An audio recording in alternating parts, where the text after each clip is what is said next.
From an early age, I knew for certain that I was going to be a teacher. I forced my baby sister to be my first pupil.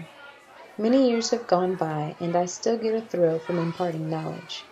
I attended various Christian schools throughout my life, and I've taught in public school, and I've taken note on the positive and negative aspects of teaching.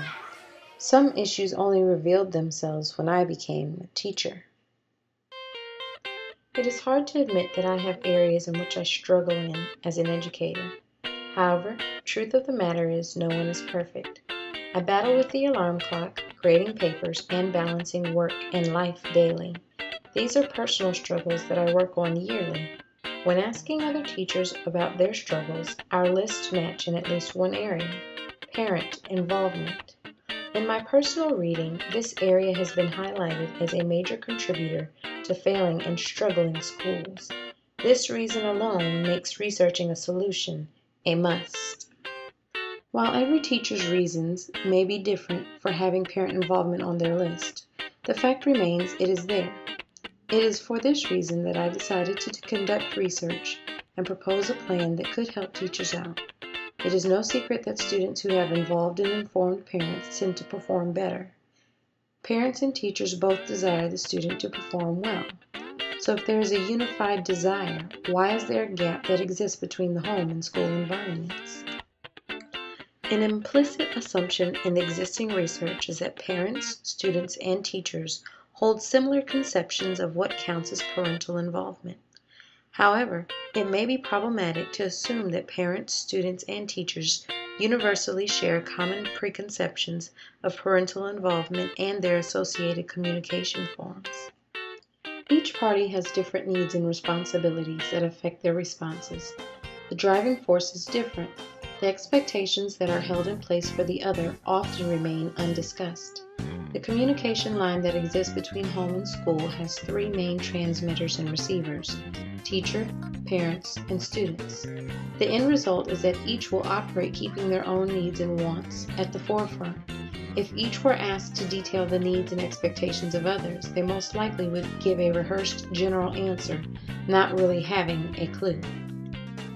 In an effort not to place the fault with one party, each party served as the target audience for this project. The teacher was challenged to work on interpersonal skills as well as research and implement effective communication methods. Parents attended several foundational and informative meetings with the goal of noting their communication needs and reviewing policies and procedures. The students were challenged to take more responsibility for their education by tracking their progress. They also were to follow an organization plan that could be monitored by student, teacher, and parents. So the design phase of my action research project followed this model.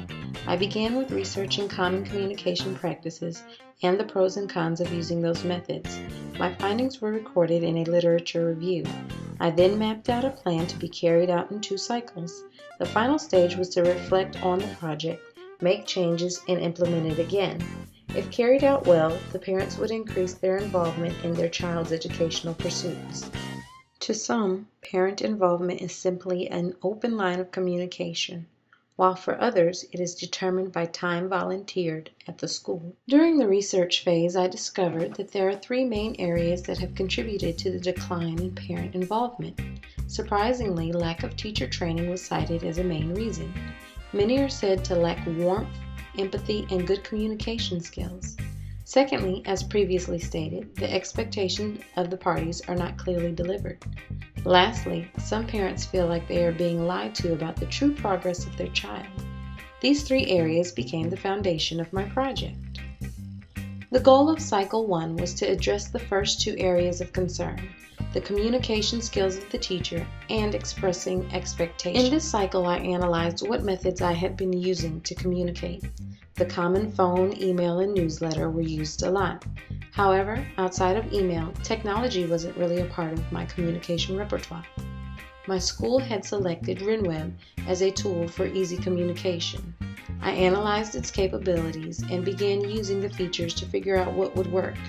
After I had a handle on all of the communication mediums, I worked on the interpersonal skills during open house and the ICP meetings.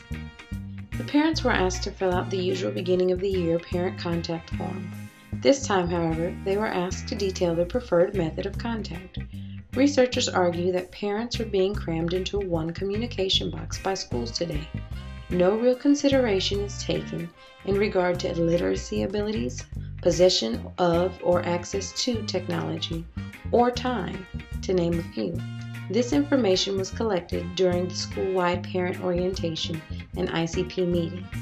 By following the Cycle 1 plan of action, I was able to set the foundation for a working relationship and document the preferences, expectations, and concerns of each parent.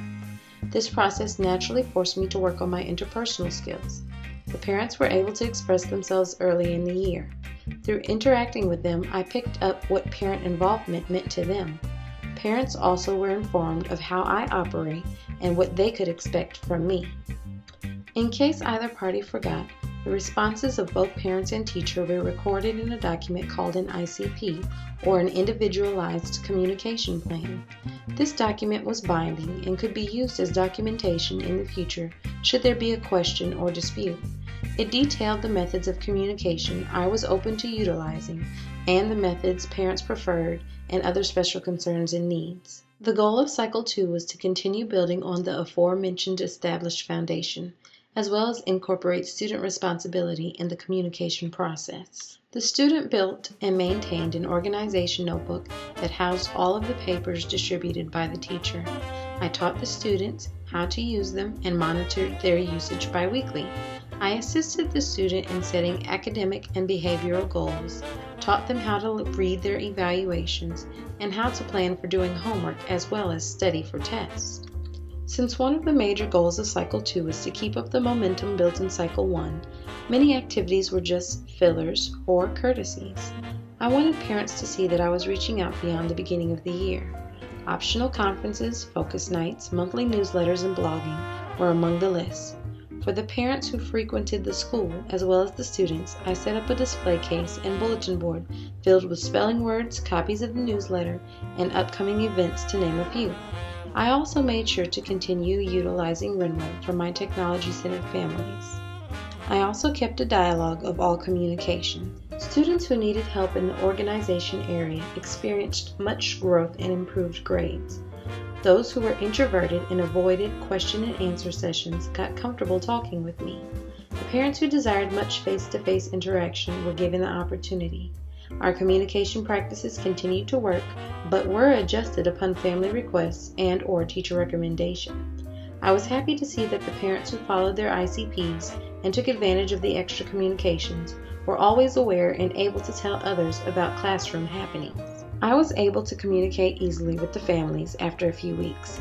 I memorized their needs and preferences, and it freed up time that used to be spent tracking them down or explaining something over again. The days that no one utilized optional conferencing were spent lesson planning and handling other business. Planning for communication benefited me in ways I had not initially considered. No research and implementation project is complete without reflection and revision. The purpose of this project was to formulate a plan that was easy to follow for others as well. The project went over well in general.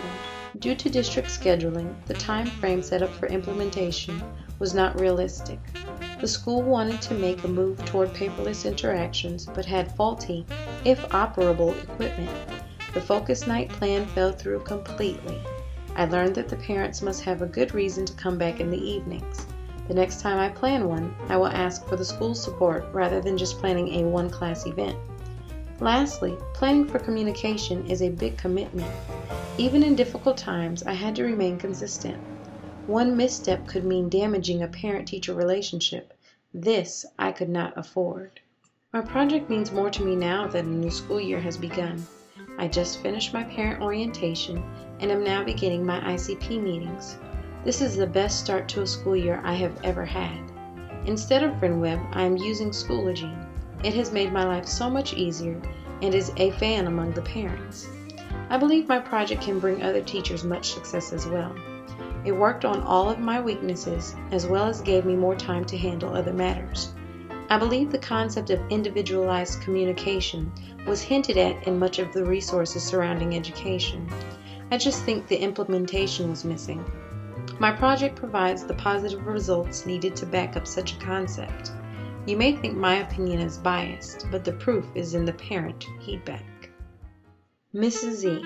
This is an awesome site for information and communication. I'm not only informed of Bryson's homework, but also what he does in class too.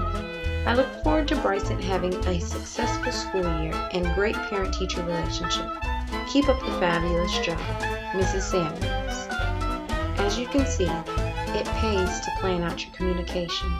It also helps when the communication works for both the parent and the teacher.